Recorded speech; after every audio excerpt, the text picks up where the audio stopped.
ऐसे भी स्वागत है आप सभी का युवा क्लासेस के यूट्यूब चैनल पर। आज हम लोग क्लास 10th एनसीईआरटी भूगोल के भारत संसाधन एवं उपयोग अध्याय 1 को बिल्कुल एक ही वीडियो में पूरे अध्याय को समझेंगे। और जैसा कि आप सभी को पता है कि हम लोग अपने इस ये भी वीडियो की तो 3 पार्ट बनाते हैं, जिसमें पार्ट 1 अभी राइट पढ़ेंगे लोग, जिसमें पार्ट 1 में हम चैप्टर को समझेंगे लोग, ठीक है। और पार्ट 2 में हम लोग अपने ऑब्जेक्टिव क्वेश्चन को, और पार्ट 3 में हम लोग क्वेश्चन आंसर्स को सॉल्व करेंगे, ठीक है। तो आइए शुरू करते हैं लोग। आज हम देखोगे सबसे आसान भाषा में पढ़ेंगे लोग युवा क्लासेस यूट्यूब चैनल पर। तो आइए हम चैप्टर शुरू करते हैं। तो देखिए, सबसे पहला टॉपिक है भारत संसाधन एवं उपयोग, ठीक है, जिसमें सबसे पहला टॉपिक है संसाधन। संसाधन क्या होता है ना, अगर इसको हम लोग नॉर्मली भाषा में समझे ना, तो इतना इधर कि पृथ्वी पर मौजूद ये हर एक वस्तु जो मनुष्य जीवन के कार्य में या मनुष्य जीवन में उपयोग आता है वो संसाधन कहते हैं, ठीक है। अगर अकॉर्डिंग टू बुक देखे तो मानवीय जीवन में उपयोग आने वाली सभी वस्तुएं संसाधन कहलाती है, जैसे जल, पेड़, पौधे, ये सब क्या कहलाएंगे? संसाधन कहलाएंगे। क्या कहलाएंगे? संसाधन कहलाएंगे, ठीक है। अब देखिए हम लोग देखेंगे संसाधन के प्रकार क्या क्या है। देखिए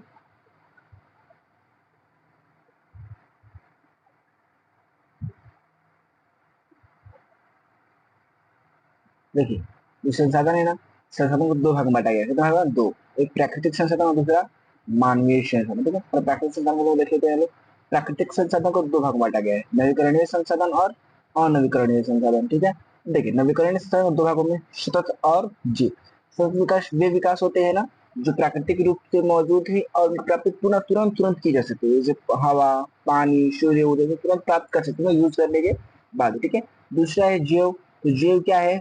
ये आपका है प्राकृतिक वनस्पति विज्ञान, प्राकृतिक वनस्पति विज्ञान और वन्य जीव, यानी जो पेड़ पौधे संबंधित संसाधन और जीवों से संबंधित संसाधन, ठीक है। अगला है अनवीकरण संसाधन। देखिए अनवीकरण संसाधन दो प्रकार है, एक पुनः चक्रीय है, एक अचक्रीय। पुनः चक्रीय मतलब जिसे यूज किए फिर काफी समय बाद से प्राप्त कर सकते हैं, और पुनः चक्रीय जैसे कि एक बार यूज कर देते तो प्राप्त नहीं कर सकते। अचक्रीय का नियम यही है। तो जैसे पुनः चक्रीय धातु है, ठीक है, तो कोई धातु का हम उपयोग करते हैं, मान लीजिए अगर हम किसी सोना की धातु है, सोने से क्या करते हैं, कभी कान की बाली बना लिए, कभी नाक की बना लिए, ठीक है, कभी कंगन बना लिए, उसका पुनः चक्रण नहीं हो रहा है, ठीक है। से अचक्रीय का उपयोग इस तरह नहीं होता। अचक्रीय जिस रूप में चला गया ना वो उसी रूप में यूज होता है, ठीक है। अब देखिए दूसरा है मानवीय संसाधन। कौन सा संसाधन? मानवीय संसाधन। तो मानवीय संसाधन क्या है? व्यक्तिगत, सार्वजनिक, राष्ट्रीय और अंतर्राष्ट्रीय। तो व्यक्तिगत संसाधन क्या होगा ना, वे सभी संसाधन, कौन सा बोलेंगे? वे सभी संसाधन जिस पर किसी एक व्यक्ति का, कितने व्यक्ति का? एक व्यक्ति का अधिकार हो, उसे बोलेंगे व्यक्तिगत संसाधन, ठीक है।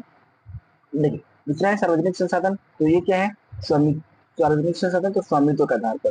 सार्वजनिक संसाधन कहता है ना कि इस पर ना कोई व्यक्ति हो और उस पर स्वामित्व हो, उसका अधिकार हो उसका, ठीक है। और तीसरा है राष्ट्रीय आंदोलन, राष्ट्रीय और अंतर्राष्ट्रीय। राष्ट्रीय मतलब जिसमें किसी एक राष्ट्रीय का जरूरत है। अंतर्राष्ट्रीय, राष्ट्रीय का अर्थ होता है कि जिसमें किसी एक राष्ट्रीय का अधिकार हो, ठीक है। और अंतर्राष्ट्रीय क्या होता है? जिसमें किसी बहुत सारे राष्ट्रपति का, जैसे अगर देखेंगे आप तो मान लीजिए भारत पर भारत का अधिकार है, लेकिन अगर हम लोग जब समुद्र को देखें तो समुद्र पर कैसे अधिकार करेंगे? समुद्र को कोई सीमा नहीं है ना, तो समुद्र को एक सीमा माना जाएगा। तब से जहां पर आपकी सीमा है, मान लीजिए आपकी सीमा बनी है ना, तो इस सीमा से 200 किलोमीटर दूर, कितना दूर? इस सीमा से 200 किलोमीटर दूर तक किसकी सीमा है? भारत की, ठीक है। तो ये क्या हो गई? राष्ट्रीय सीमा। क्या होगी? राष्ट्रीय सीमा होगी, ठीक है। और अगर अंतरराष्ट्रीय की बात करें ना, तो इसी तट से ना, यानी तट हम लोग बना दिए, तो इस तट से आगे की जो सीमा है ना, ये है क्या? अंतरराष्ट्रीय सीमा। तो यहाँ पर कोई भी देश आ सकता है, इस क्षेत्र में कोई भी देश आ सकता है, लेकिन इस क्षेत्र में किसी देश का आना लागू नहीं है, ठीक है। देखिए आगे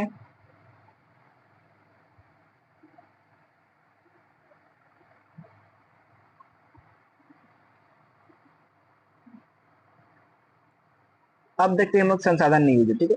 संसाधन नियोजन क्या है? संसाधन का विवेकपूर्ण उपयोग संसाधन नियोजन कहते हैं। मान लीजिए कोई संसाधन हमें मिला तो उसका बहुत सोच समझ के उपयोग करना, विवेकपूर्ण का पूरा सोच समझ कर उपयोग करना क्या कहलाता है? संसाधन नियोजन कहलाता है, ठीक है। अब देखिए अगला है सतत विकास के लिए संसाधनों का संरक्षण आवश्यक है। सतत विकास है ना, उसके लिए संसाधन संरक्षण क्या है? आवश्यक है, ठीक है।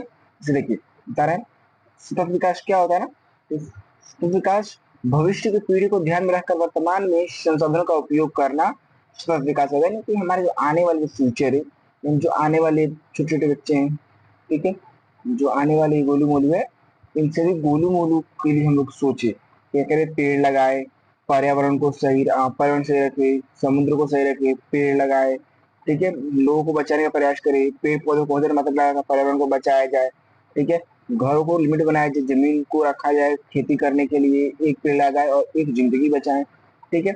अगला है कि पर्यावरण, देखिए पर्यावरण दिवस क्या है, तो संसाधन संरक्षण की दृष्टि से प्रत्येक वर्ष 5 जून को पर्यावरण दिवस मनाया जाता है। ये लाइक से इम्पोर्टेंट है, ठीक है, प्रत्येक वर्ष 5 जून को, कब, 5 जून को पर्यावरण दिवस मनाया जाता है, ठीक है।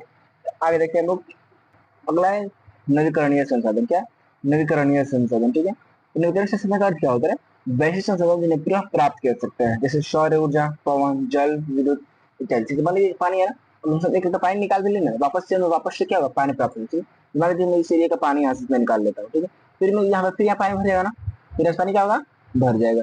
मान लीजिए मैं इस एरिया से पानी निकाल लेता हूँ, तो इसीलिए वापस से पानी भर जाएगा ना, ठीक है, पुनः भर जाएगा ना, ये नहीं है मैंने यहाँ से पानी निकाल लिया फिर 5 साल बाद 10 साल बाद पानी भरेगा, ऐसा नहीं है, ठीक है, तुरंत पानी इस एरिया में भर जाएगा, ठीक है। जिस कारण से क्या है, नवीकरणीय संसाधन, ठीक है। हमारी ये सूर्य से रोशनी आ रही है, सूर्य से गर्मी निकली और कहाँ गई, हमारे मान लीजिए गोल गोल पृथ्वी पर आई, ठीक है। मान लीजिए कि हमारे गोल गोल एरिया वाले पृथ्वी पर आई, अब इस पृथ्वी पर जब उसकी किरणें पड़ी, ठीक है, अब हमने इसका यूज किया, खेतों में यूज किया, गर्मी के दिन ठंडी के दिन में इसका यूज किया हम लोगों ने, ये सौर्य के रूप में इसका उपयोग किया, हम लोगों ने विभिन्न रूप से इसका उपयोग किया है ना।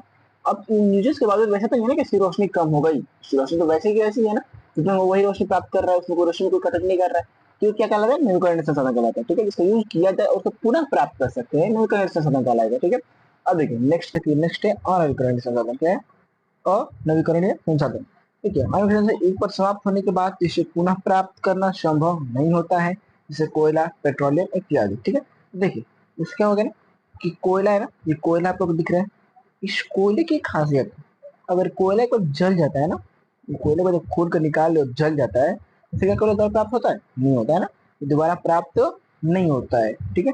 इसलिए क्या है, ये अनवीकरणीय संसाधन है, ठीक है। मान लीजिए ये जो दिख रहा है ना, समुद्र के अंदर से पेट्रोलियम निकाला जा रहा है, इस मशीन से समुद्र के अंदर से क्या है, पेट्रोलियम यहाँ से काफी अंदर की गहराई की मदद से निकाला जा रहा है, ठीक है। इसके पास हम लोग की शिप्स है, जिसके माध्यम से इन सभी पेट्रोलियम को यहाँ से लाया जाता है, यहाँ से पेट्रोलियम को निकाला जा रहा है अंदर से, ठीक है। देखिए ये निकल रहा है ना, मान लीजिए पेट्रोलियम आया, हमारी एक गाड़ी है, ठीक है, इस गाड़ी में हमने इसको यूज किया, पेट्रोलियम यूज हुआ, मान लीजिए पेट्रोल खत्म हो गया, तो क्या हमारी गाड़ी में पेट्रोल दोबारा आएगा, नहीं आएगा ना, तो पेट्रोल दोबारा भरने पेट्रोल पंप पे जाना होगा, जो वहां पर जाएंगे तो फिर पेट्रोल पंप यहीं से आएगा, ठीक है। तो पेट्रोलियम समाप्त हो चुका है, पेट्रोलियम बनता है ना आपका, पेट्रोल, केरोसिन तेल, डीजल, मूवी, ये सब किससे बनता है, पेट्रोलियम से बनता है, ठीक है। तो हमें डायरेक्ट रूप से पेट्रोलियम या कोई भी तेल होते हैं प्राप्त नहीं होते, ठीक है।